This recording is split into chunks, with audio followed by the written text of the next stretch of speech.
Look forward to hearing from him today. And I know Tim from Cup of Code is really looking forward to standing up here and speaking in front of all of you and introducing our special guest, Mike Ferlazzo. But a couple notes on this event, and for those of you as small business owners, resources to highlight how we can help you, and a few things coming up in the next few weeks from the Small Business Development Center and just throughout our region, ways that you can tap in to help at whatever stage your business is at. If you are working on that plan, you're working on fleshing out how you're going to operate, how you're going to launch, absolutely. Come to the Small Business Development Center. We're active throughout 6 counties of central Pennsylvania, and we have programs like this. This is a program that we partner with Cup of Code in, but additionally, every week, there's some opportunity to connect with the SBDC, connect with fellow entrepreneurs, and learn some new tools and gain some new knowledge to help you start and grow your business. That's the essence of the Bucknell SBDC. And I wanted to make sure to shout out and make sure you all know team members from the Bucknell SBDC. If you want to get together with us, talk to me, talk to Alicia Mack, talk to Claire Beaver. Alicia and Claire, I know you've had a chance to greet everyone coming in. Alicia has been recently a presenter here at this event for Business Bytes and Brews, and you can often see Claire and Alicia back at our downtown offices in Lewisburg, Pennsylvania, out at outreach sites in Milton or Danville, coming up in Newport, down in Perry County. So we work to get out into the business community, meet entrepreneurs, meet small business owners where they are, and help you with as I said, the training, the knowledge that you need to be successful in running your businesses.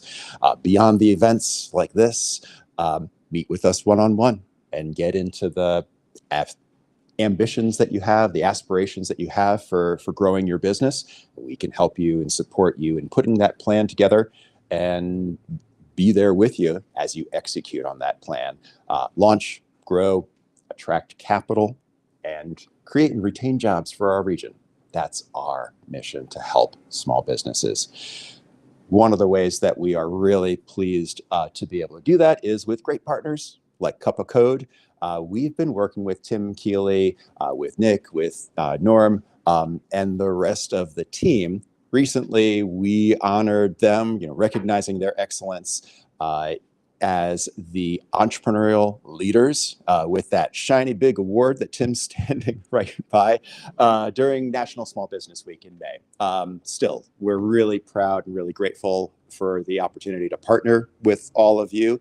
You are so deserving of that recognition, and really thank you for being the host, being the lead for Business Bytes and Brews here on the final Wednesday of every month. So you found your way here today, however you learned about it, from Cup of Code, from the SBDC, from maybe Mike sharing a press release out to the media. Yeah. I don't know. Did we tap you for that? No, you didn't. We're glad that you found. But I saw it on here. Social media. Excellent. Well, with that two, connect with the SBDC.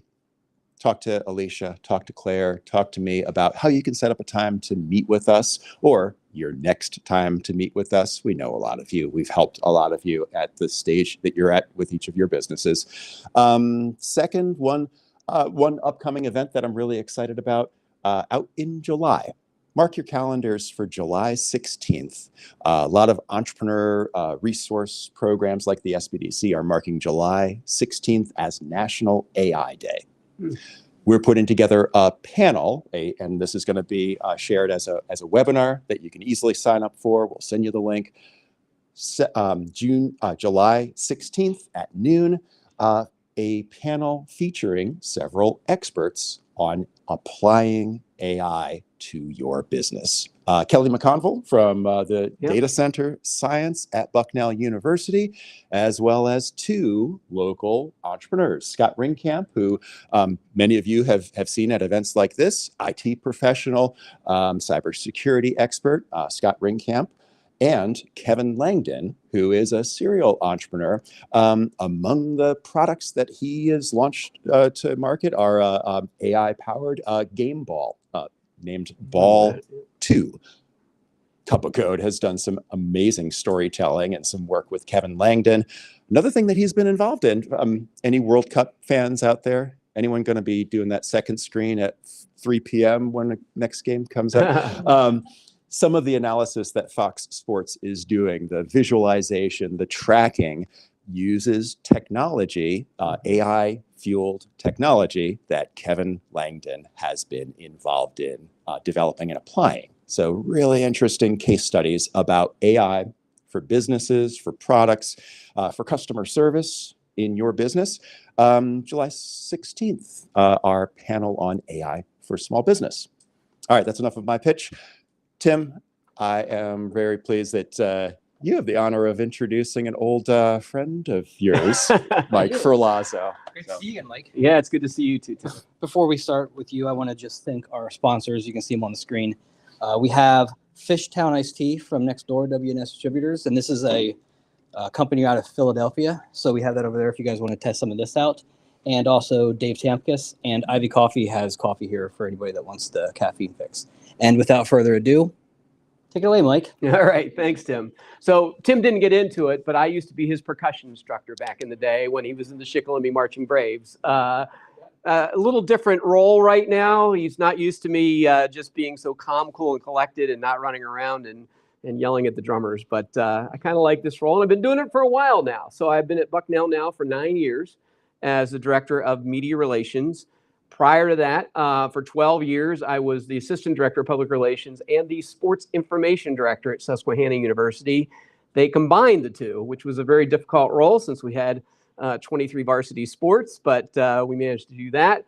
I was at Iowa State University for 6 years in their media team as well, and I worked for the national media consulting firm Dick Jones Communications, where we had 17 clients nationally. And so I got a lot of skill working with national media, local media, and regional media. And before that, I wrote for the Grit newspaper. How many of you remember the Grit from back in the day? All right. So I wrote for both issues, the national issue, which is a little tabloid that everybody remembers that the paper boys used to deliver. And then the local edition, which was our Sunday edition, which I used to laugh about because I said it was the one day, Saturday was the one day that we used to be like a local daily newspaper where we would actually chase stories and do stories same day about whatever news was happening. But that was a great experience. And I'm also a broadcaster. I'm still a broadcaster. As a matter of fact, I do a lot of sports broadcasting on the side, the voice of the Mount Carmel area Red Tornadoes on the Black Diamond Sports Network. I also do a lot of public address for Susquehanna, Bucknell, and just about anybody, the PSAC as well, anybody that wants to use me. So I have a wealth of experience when it comes to media and media relations. And I should ask all of you, since we're going to talk a little bit about press releases and hearing Steve talk about the fact that he's doing an AI session coming up, how many of you in this room actually do write press releases? Okay, yeah, kind of. Some people are, maybe I do or whatever, but maybe you interact with the media. One of the things to keep in mind now, I should ask also, how many of you are using ChatGPT at all? Okay, so most of you are using ChatGPT. So I'm going to tell you, if you're using ChatGPT, you could be writing press releases because it is a great resource to plug in some base information, teach it what you're looking for, and query, and they can spit it out. Now, I'm not advocating that whatever ChatGPT gives you, you use as your press release and send it out. But if you teach it what your writing style is like, it can be a good starter for you that you can then build off of. So at Bucknell, like everybody else in media relations, we do press releases. This is one I put out. I know you probably can't see it. It's very small. But this week we put this out. It was about, actually it was last week. It was about Professor Joel Wade, who's a psychology professor. And he had a new international study examining how adult attachment styles relate to reproductive success, finding that individuals with certain insecure attachment patterns tend to have more children across cultures. There were 3 different countries, thousands and thousands of subjects. And this is our standard press release. Now, it looks prettier than what I send out on email, because I wanted to make it a little pretty for you, so I put the Bucknell logo up there. But pretty much, this is what our press release format looks like. Obviously, you have the date up there to know when it went out. Then you have the contact information there so that the media know who to go to for the story, because the story is about Joel Wade. And then obviously the headline. We use a subhead. You don't have to, but it tells a little bit more granular about what the story is about.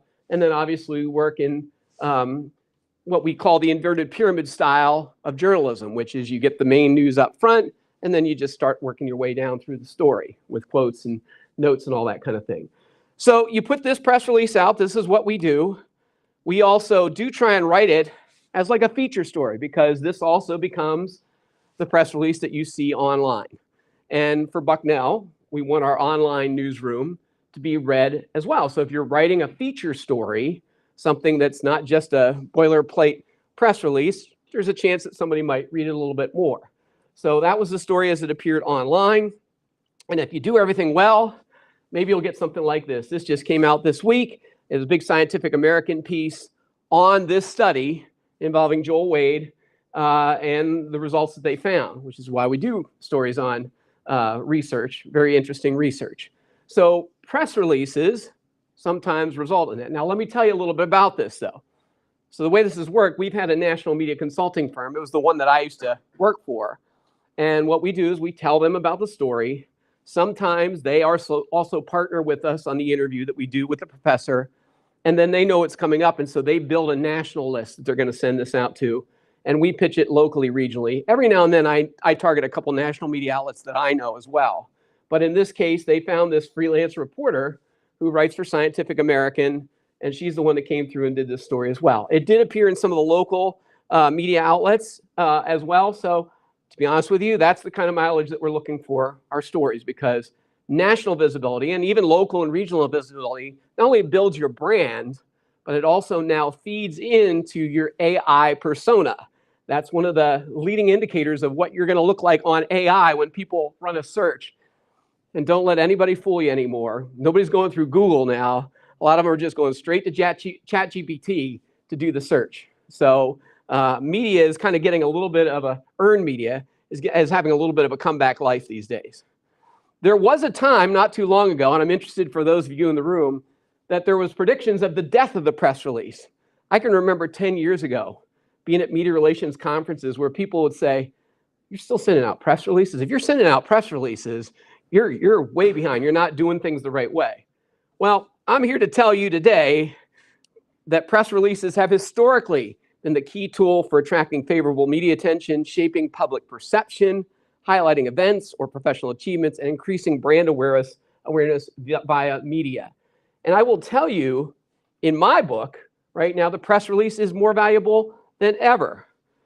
Yet amid persistent reports of falling newspaper circulation in newspapers, declining TV news viewership, diminished radio reach, consolidation in the broadcast communications industry, pundits wondered aloud whether press releases were dead. And I will say all of that is true. You've probably noticed your newspaper's getting smaller, right? The column inches are smaller. You probably noticed the viewership is dropping on network news. You're not getting as many newspapers as you once did. The media is shrinking, but that's actually good for the press release. But even the Public Relations Society of America published an article bemoaning the end of the press release. But again, as I'm going to tell you, our press release is dead with all the alternate channels for distribution of real-time news and announcements, declining visibility, and widespread reports of press releases in imminent demise. The answer is a resounding no. And here's why. Because if the media doesn't have as many people to cover the turf that they once covered, they're looking for content. They're looking for ways to fill that same space that they didn't used to have. And so now, back when I started in this profession 40 years ago, I can tell you newspapers, even the Daily Item, would never just take a story that you sent them as a press release and run it word for word. They would always have, if they were interested in the story, they'd always send a reporter to do the story, all right? Or take some of the segments of that, but they'd never run it word for word. Now, if they like a story and it's well written and you send them art along with it, they run it word for word with the picture in the newspaper, in the news outlet, okay? So press releases in that respect are even more valuable today than they ever were. And for small and mid-sized businesses, the press release is still the preferred and usually the only channel for garnering widespread coverage across a wide range of news sources from print and broadcast media, trade journals, websites, and social media. 2 weeks ago, in advance of the World Cup, Steve mentioned 3 o'clock's big time today. We put out a press release about an economist at Bucknell, Chris McGee, who has done research related to soccer.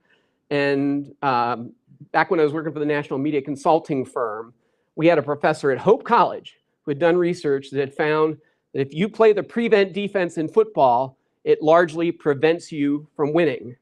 And Chris McGee has found the same thing for teams that are stuffing an additional defender on the field, taking off a forward because they're playing maybe the home team that has the big crowd advantage. And if you're trying to play defensive minded against them, it typically prevents you from winning. And so we put that kind of press release out.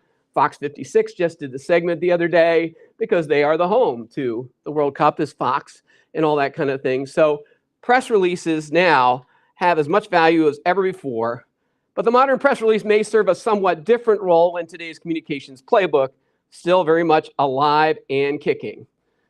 So how to write a press release, for those of you that haven't done it, okay? So the art of writing a press release is about balancing the story your company is trying to tell while making it digestible for your desired audience. It's all about making it interesting. If I put out, I had found out about this professor's research on soccer probably 3 months before the World Cup, all right? We actually interviewed him like 3 months before the World Cup. If I put it out back then, it would have died on the vine, all right? But you got to figure out how to make it interesting, and sometimes you got to hook it to a news peg. The World Cup, the world of soccer was coming to America. So we said, let's put it out right in advance of the World Cup. So we did. It found a home. We did pitch it out nationally. It hasn't found a home there yet, but you never know where it might wind up. So you have to try and make it interesting and find that market for your press release. So make sure it's newsworthy. When deciding whether to write a press release, determine whether journalists are going to find your news interesting enough to share with their readers, or is it only interesting to you and your company? Maybe you've come up with something highly technical that's really hard to explain. I had a professor at Susquehanna who did some really interesting stuff on the shape of bubbles in weightlessness. It got some NASA-funded research and all that, but it was really hard for him to explain it to me, and I could explain it to an audience. I did put out the story, but if it's not easy to understand or easy to explain, sometimes the media just aren't interested. So you got to make it interesting, and you got to figure out not everything is necessarily a press release. So to avoid ending up on the reporter's email trash folder, most PR professionals recommend saving press releases for major announcements like new products or services, industry recognition, or special events. I'm sure when Tim and Cup of Code received the award, obviously from Steve, big time to do a press release, right?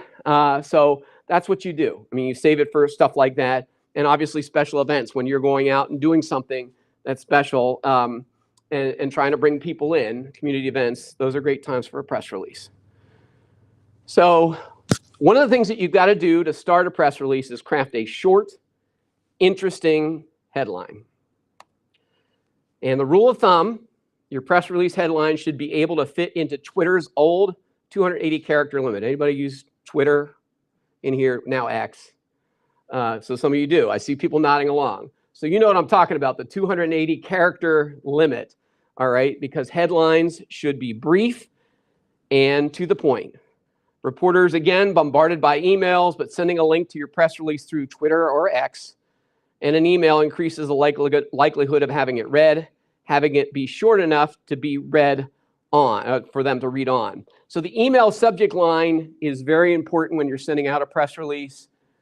If you've written a good headline, something that's really short and interesting and punchy that says it, then use that as your subject line. But keep in mind, you're sending email to reporters that are getting email from a ton of other businesses, other people anymore. It could be hundreds of people because there's a smaller amount of reporters out there. And so people are constantly feeding them. So what you want to do is get above the noise. with a subject line, particularly if you don't know the reporter, that catches their attention. So sometimes maybe your headline, you're like, I don't really like the headline so much. Let me craft something a little bit more interesting to draw them in. Prevent efforts in soccer prevent you from winning prior to the World Cup, or something like that. That might just grab their interest. Just something to lure them in to open your email, so they don't just say, "Oh God, I don't have any interest in this." Delete, delete, delete. All right. So you want them to answer the question, "Why should I care?" If you cannot convince a reader why they should care with your subject line, your press release will never be read. Okay. So cover the basics then when you get into your press release. And the first lesson most journalists learn about news reporting is to cover the 5 W's and the 1 H. Does anybody know the 5 W's and the 1 H? Yep. It is who, what, when, where, why, and what's the H? That's exactly right, how. Now, I will tell you, I teach sports announcing at Susquehanna too, and when I'm teaching them about interviewing, all right, I teach them that why is the best question for broadcast interviewers. Why ask why, but why always generates a longer response. We don't want to ask yes, no questions, but why is one of the best questions to ask. Anyways, you should cover the basics in your press release. These basic pieces of information make up the core of the news story and get the facts across in a clear, concise way. And your release should include them all up front if you can. So back to one of my press releases. Blew this up a little bit more. This was from an event that we were promoting back when we had the Bucknell Forum, and we were bringing in best-selling author Jodi Picoult. And you can see, if you read this whole thing, we talk about the who, what, when, where, why, and how. Who is Jodi Picoult. When, January 23rd. Who, what. She's going to be speaking at the Bucknell Forum. Why? She's going to talk about the freedom of expression. Where? It's going to be at the Wise Center for the Performing Arts. And how she will engage in a limited Q&A session where she will answer questions from Bucknell students. So we cover all the who, what, when, where, why, and how in that press release to get that out there, and we get it up front. Now, I'm going to tell you, and most of you that write press releases know, sometimes including all the 5 W's and the 1 H in your lead makes for a really long paragraph. So if you don't get it all in maybe in paragraph 1, or you come up with a little bit more of a feature lead, sometimes you can cover it in paragraph 2 or paragraph 3 if it makes it much more interesting. But it is good to get that in up front so that people don't have to search for all that information. All right. So clean it up too. The fastest way to turn off a journalist is to include mistakes and inaccuracies. If you have to send out a correction, you're dead on arrival. Well, I shouldn't say that in today's media. Maybe not. But a lot of times it's not a good look. All right. I mean, sometimes we all get things wrong, but definitely try and make it clean before you send it out. I mean, it should be read over by somebody that's not you to make sure that you have as much of an accurate picture as possible. Make it free from errors. Writing copy that is grammatically correct is really critical. And also be concise and include real facts and a quote from the expert source and a link to the brand's website and social media channels, if at all possible. We include, you'll probably see that in all the press releases I put up there. Did you see all the blue links that we have in all of ours? We do that in our press releases that we send out to the media. I always have the links in the email. And then we obviously have all those links that are right embedded in the web page as well. All right. And that's so people can, maybe it's not there in the press release, but they can link back and get some more information if they need it on certain subjects, certain majors, a little bit more about the professor, that kind of thing too. So make sure that you include those links if at all possible. This will ensure that the message is relayed clearly, as the press release can potentially be passed through multiple editors and journalists. That is absolutely correct. Sometimes editors get these things and they say, this is pretty interesting. And then they kind of put it out in a reporter's meeting, or they send it to a reporter saying, I'm kind of interested about this. And you never know. I think the record when I was at Dick Jones Communications was, I want to say 3/4 of a year after I sent a pitch out, I got a call from Good Morning America We had been trying to do something for the University of Missouri Health on craniosynesthesis. And there was a doctor that was an expert at Missouri about this whole thing. And I remember the reporter calling me and saying, are you Mike? Yeah, I am. They said, I'm interested in this story about this Missouri doctor that's doing something on craniosynesthesis. I said, oh, wow. I said, I sent that out a while ago. She goes, well, Mike, this is your lucky day. And that just goes to show you that it went to the assignment desk, the person that we thought would make it, and they put it aside. They were interested enough that they kept it. And they said, when we have time, maybe we'll get to this story. So that's the other thing, is don't expect necessarily instant gratification either. By the way, a great resource for you to aid you in writing and improving a press release is the Associated Press style book. I don't necessarily expect you to know everything about the AP style book, but that's what the media use. All right. And that's a great way to make sure things are grammatically correct. So when to issue a press release? This is obviously very important because you want to make sure you get it to them at a time when they're most likely to use it. Normally, it used to be 10 a.m. was like the ideal time to send a press release. Sometimes a little early in the morning, 9 a.m. is not bad, but it's usually once the journalist is settled into the desk, and that's typically 10 a.m. I know a lot of assignment desk meetings for the network affiliates are at 10 a.m. Sometimes the newspaper meetings with reporters are at 10 a.m. and that kind of thing. So that's usually a good time.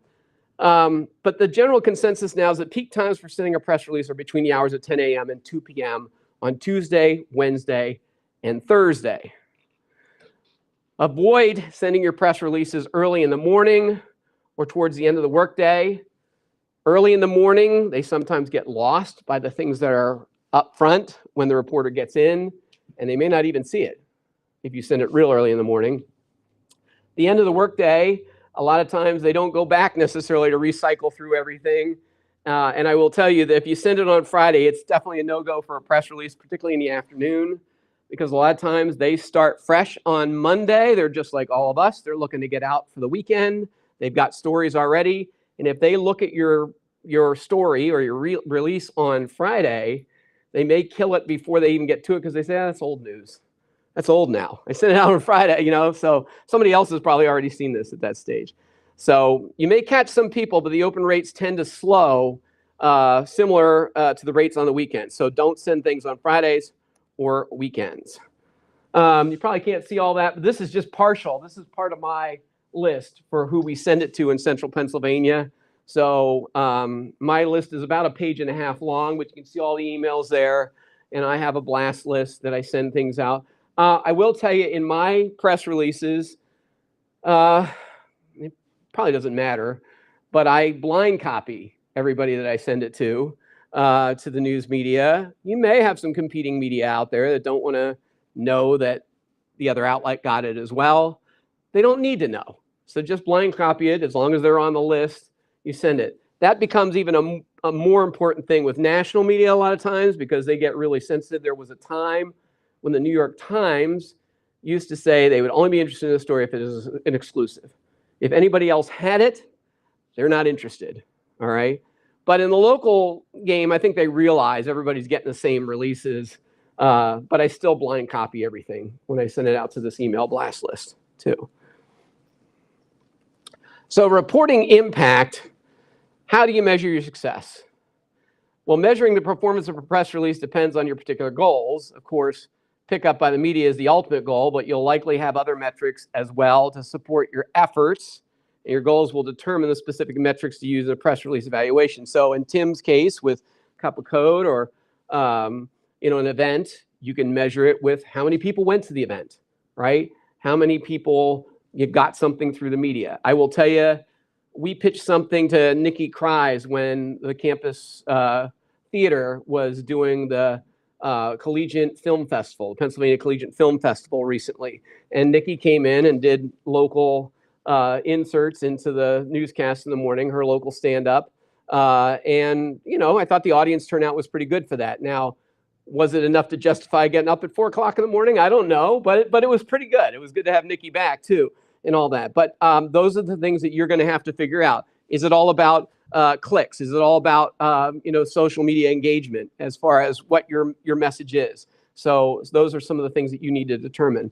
A pickup occurs when a journalist sees your press release and creates a separate piece of content, such as an article or a post. That's an example of earned media and translates into free press coverage. And that's the one thing to keep in mind with all this I'm talking about with press releases.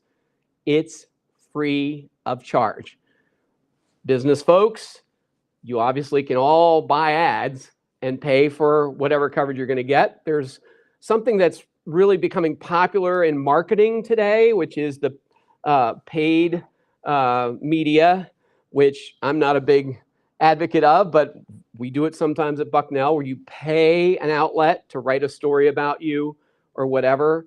But all the stuff that I do in the media relations front is free publicity. I mean, it's maybe not free in the fact they're paying me to do it, and it's not free in the efforts that I've made, but it's free in terms of all I'm doing is writing a story, sending it out by email, and targeting it for a certain person. And when it runs, it's not costing us anything in that respect. So it translates into free press coverage, perhaps the most valuable metric related to press release distribution. Earned media can lead to increased brand awareness, quality leads, and even sales. And as I told you, what's really become popular now is people learning about this AI funnel where earned media is really one of the important determinants of what your persona is going to be in AI. So earned media is very, very valuable. So how do you measure your success? For your purposes, you're looking for media exposure for promotion of your event and your cause, to post your press release on brand social media account simultaneously with the media. The typical metrics to watch are shares and engagement. So again, as I told you with our press releases, all of them then get posted on the Bucknell website too. Well, let me backtrack a little bit. So the Bucknell website now has been geared towards prospective students and their families. So if there's something that would be of interest to prospective students and their families, then yes, they're interested in promoting that fact. Every now and then we do a story that doesn't necessarily have that angle to it. And I have my own media blog that then I will post it to. So it's still out there on the web, but it just won't be up necessarily on the Bucknell website. But it does get views elsewhere. And then our social media people, a lot of times, with a lot of my stories, then pick it up and we'll run it in some other form to get it out there to their internal audiences or their external audiences, rather, through social media as well. So all of these press releases get multiple runs and multiple uses as well. Now, I don't know, elevator pitches, I'll talk to you about these a little bit, but this is live or phone pitching in media relations. I don't know that many people are doing the phone pitching as much as they used to. It's a bit of a lost art in news media because people have been substantially downsized. So fewer reporters actually come out and cover things anymore, and you don't see as many of them live. But every now and then at events, you get the opportunity to pitch somebody. So, and a lot of the media would prefer not picking up the phone and answering your questions that way too. They just don't have the time. So you still get the opportunity at public events, possibly your event, where you can still pitch to the media. Made for media events, news conferences, media advisories, media lunches or dinners. I mean, obviously, if you're bringing the media to an event, you're going to see media there, right? So you get the opportunity. They might ask you, they say, well, what other stories might you have this summer that we might be interested in? Well, if you're working on a press release or something like that you plan to send them, you can kind of give them that elevator pitch, if you will. As I said, phone pitches, but be careful. I had an intern when I was working for Dick Jones Communications that she was going to phone pitch the New York Times. And I don't really believe in a lot of phone pitches if you don't know the reporter, and definitely not the New York Times, but I really thought this was an interest as a reporter. And so I was listening to her down the hall, and I told her, if it's not going well, get out as fast as you can. Exit gracefully and said, I'll just send you some follow-up information, because national media definitely don't like cold calls. But this really seemed good for this reporter, and I thought it was a good experience for my intern to at least give it a try. So she did, and by the way, she did get out as fast as she could. So as I was listening down the hall. So this is how you construct your elevator pitch. It should be no longer than a short elevator ride or 20 to 30 seconds, hence the name. It should be interesting, memorable, and succinct. So basically, it needs to explain what makes you or your organization, product, or idea unique. So your press release should be written in priority order of most important information to least. So use the lead in your press release and possibly the second paragraph as well. Make it quick, make it interesting, and know when someone's too busy or not particularly interested so you can get out gracefully and as fast as you can. Don't blow your coverage because you won't accept no for an answer. That is really something to realize. If the reporter says they're too busy, I don't have time to talk to you, they probably don't. And you could kill your story if you just continue to press forward. Oh, by the way, one other thing, don't feel there's some people out there that believe that you have to do a follow-up call after every press release to the media because if it didn't run right away, maybe they didn't see it. So I need to make a follow-up call to make sure that they did. Don't do that. They don't like that. You can send another note to them saying, hey, I haven't heard from you. You interested in this story or whatever. But if you know them, you can certainly call them. If you think it's right for them and you know this person personally, go ahead and call them. But the media really hate the follow-up call that is the required follow-up call, let's just say. Somebody's been told they have to follow up on every story that they send out, all right? I mean, they're making the decisions, and quite frankly, right now in the media environment, they don't have the time. So anyways, that's a little bit what I wanted to come to tell you about. I did want to tell you one other thing that I do. In addition to press releases, there's two other forms that I usually put out. Tip sheet is one of them, all right, where we send 3 story ideas per month. They're usually a little bit longer paragraph. Sometimes the media don't like a story that's already constructed for them. They like just the facts and the contact information. And those I really try and make catchy with a headline and clever writing and that kind of thing. So tip sheets where they can maybe take a story and run with it themselves. That's one thing. And then what we do is the classic pitch, which is what we use a lot of times in national media pitches. They're only 150 to 200 words these days. Again, really carefully crafted for an individual reporter, something that's going to catch their eye. The subject line is very, very important. And we really write them tight. And then usually link back to a press release and that kind of thing. So we do send out media advisories for certain public events as well to invite the media to. But the press release is kind of the standard thing. So that's what I had to talk to you about. Do you have questions?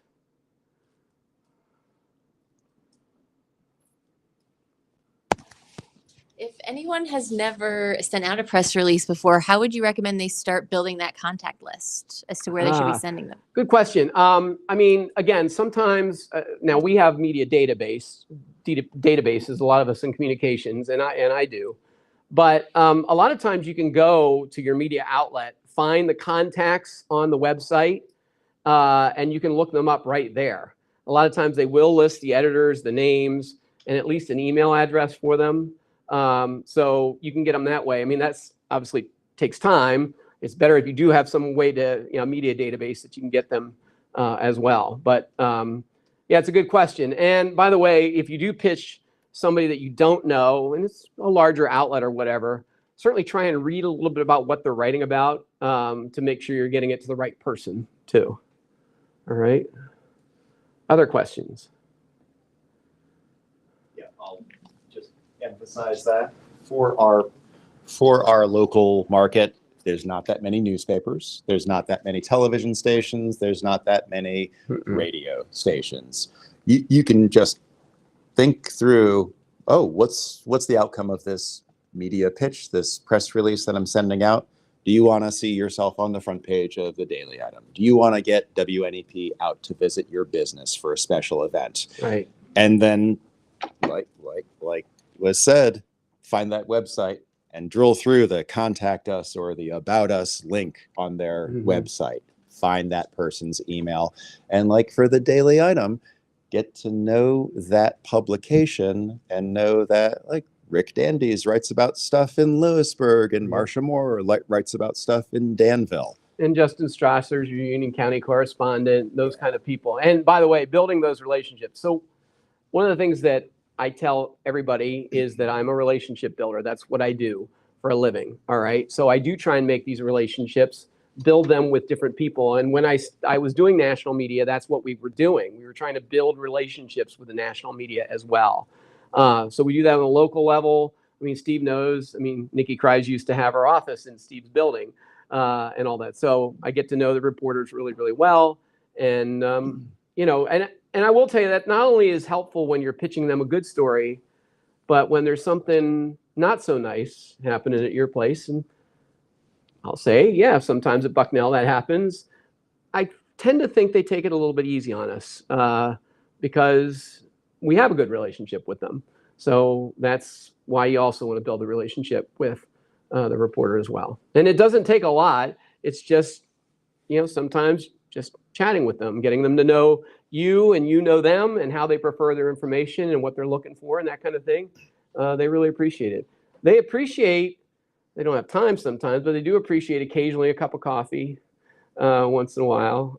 So you keep that in mind as well. Other questions? I have one, Mike. So how can a small business owner who is the person, they're the CEO, they sweep the floors, they're doing their press release. How can they discern what is really a media worthy? Like we all think our thing, we're really passionate about it. This is the thing that I am super excited about. How can they apply the lens, or who should they ask of, oh, is this actually a story about me, my business, this customer I have, this new product, service? Yeah. Tell a little bit more about media worthiness. I mean, one of the things is just reading what's in the media. I mean, to find out what they're writing about, but sometimes that's not as helpful. And sometimes we do go through blinders. I'm going to tell you, I've sent out stories that I thought were absolute dogs. I mean, I'm not going to lie. There have been times that I pitched something that I really wasn't high on, and sometimes it didn't get anything. And then other times it surprises me with the coverage that it gets. It's not a exact science, let's just say, Steve. I mean, but if you're a small business owner, I mean, try and just think about your business and anything that would make this interesting, not just to a reporter, but anybody that's on the street interested in your business. How can you make that sound interesting so that they want to learn more? I would say that's the key, but there is no exact science to it. It's not like you can't even ask ChatGPT, I don't think, is this what would be a good story for the news? You probably could. I haven't done it, but, you know, I would say just, you know, maybe you have some people that are kind of, you know, have previously worked for the media or have done some work related to this that you can ask. Do you think this is a good story or whatever? You know, anybody that you can use as counsel, outside counsel. I mean, obviously, when it comes to national media, we had a national media consulting firm, and I used to do this. So people would come to me with stories that they say, you know, what do you think? And we'd have to give them a fair assessment on the national media. And there were times that I said, I don't know if that's really national media. That's more if you're local media. So we disagreed with them. And they would say, yeah, we still think it's national. So yeah, they're our client. So we would still send it out. All right. So it happens. I mean, sometimes you send something that you think is great and the other people won't. But just try and find a way to make it two things. Make it interesting. And also, we call it dumbing it down a little bit. All right. Where you have to make it user friendly. Make it easy to understand. Because, you know, in our world, sometimes in your world, you're talking about something in your business that's really, really interesting. And you know everything about that, right? And all the details, all right? But John Q. Public out there may not know all those details, and that may be over their head. So figure a way to make that easier to understand. You know, with research pieces, I got to tell you, we're constantly doing something like we call it dumbing down the science. But I will tell you, one of the things they always do is we do a pretty thorough source review with our professor to make sure that we get the science right. We may make it easier to read than a journal article, but we do definitely make sure we get it right too. But try and think along those lines. Other things.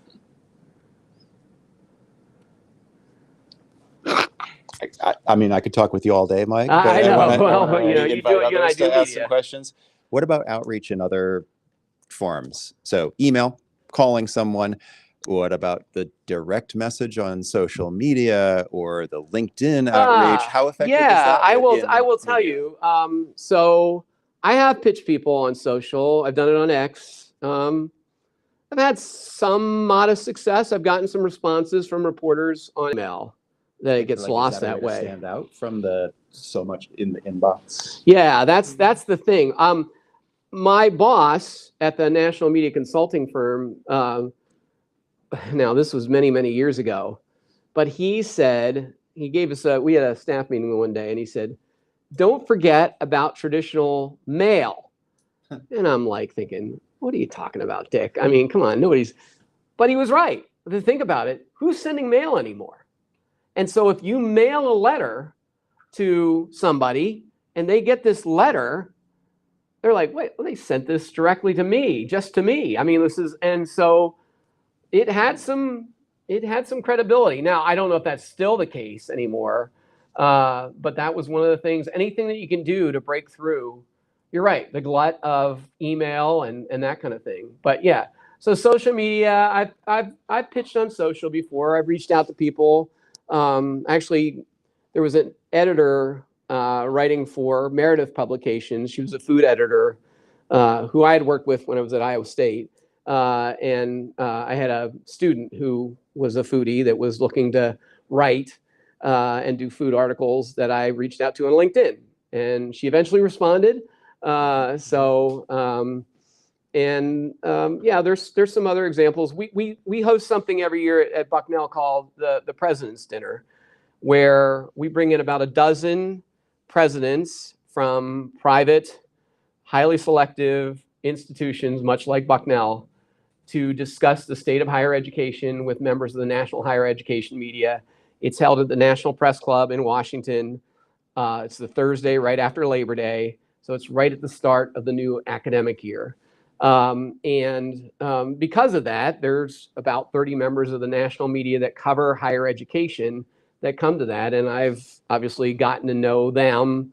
And so I feel comfortable sometimes reaching out to them on social media because I built that relationship first. I don't know that I've ever had success reaching out to somebody on social that I don't know. So the relationship building up front is very, very important.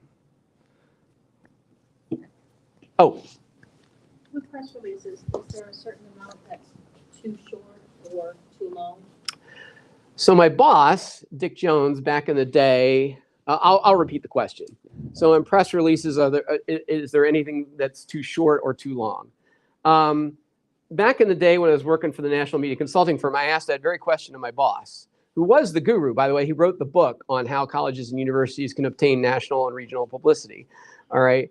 And what he told me at the time was that you write enough to give them the complete picture of whatever you're pitching. Now, that didn't help me when I was trying to decide how long it should be. I will tell you today, I mean, press releases are much shorter than they used to be. I mean, my stories at Bucknell largely are about 600 words now.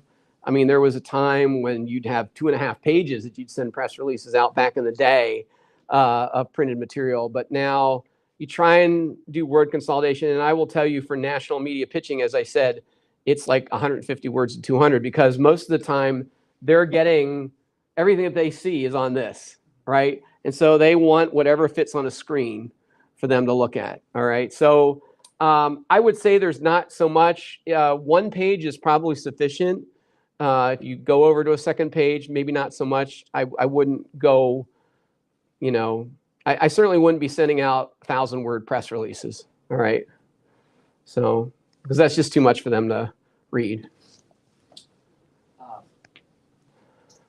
Are there any insights as to media publications, et cetera, as far as deadlines? When they have to print, when they have to go to air, what makes sense for them to receive information from Well, us. like I said, I certainly with the news media, I mean, they're closing down their stories. The TV affiliates are closing down their stories at 3, 4 o'clock in the afternoon because they got to be on the air by 6 o'clock, right? I mean, so they got to edit, they got to get everything done. So you don't want to go late with them. You don't want to be like, yeah, we can get you over here at 5 o'clock. They're not interested in that. So that's one of the things with that. With the print media, it's funny. I just did a panel last week at what was called the EastCom conference. So as I said, I used to be a sports information director as well. And this was the Eastern Regional Sports Information Directors Conference, which was in Williamsport. And I was on a media panel, actually, with a bunch of newspaper reporters. And the Daily Item reporter, Todd Hummel, actually had said that their deadline was still 11:30 or even midnight because they still produce the newspaper in-house for the Daily Item. But some of these newspapers' deadlines are insanely early anymore because they have to ship out their newspaper to be published, to be printed. So it's like 8:30, 9 o'clock, something like that, which just seems so early anymore. Like I said, if you're sending somebody something on a Friday afternoon, you're probably not going to get it in because they're already closing down for the weekend. But normally the reporter, if they're interested in your story, they're going to give you the guidelines on what their deadline is, and don't try and stretch it. Just try and beat it if at all possible. Even if you have to tell them, I'm sorry, I can't get you the answer. So you'll have to run with what you got. They just appreciate you making an honest try sometimes. So. One final question before Tim and I wrap up. Anyone? If not, well, first, please join me in thanking Mike for being a speaker today. Thanks so much, Mike. Hope you all will come back next month around the tables. You'll see our next speaker learn about how Abby tells or helps her clients tell stories visually as a photographer. So hope you'll come back, learn about her story of launching Bayleaf Photography, and really pleased that Abby Fertig is going to be our speaker at Business, Bytes, and Brews next month. I'm Steve Stumbris from Bucknell's SBDC. Tim, Nick, Brandon, way over there. Everyone from Cup of Code, thanks for hosting. Thanks for partnering with us in Business, Bytes, and Brews. Thanks, Mike. Thank you.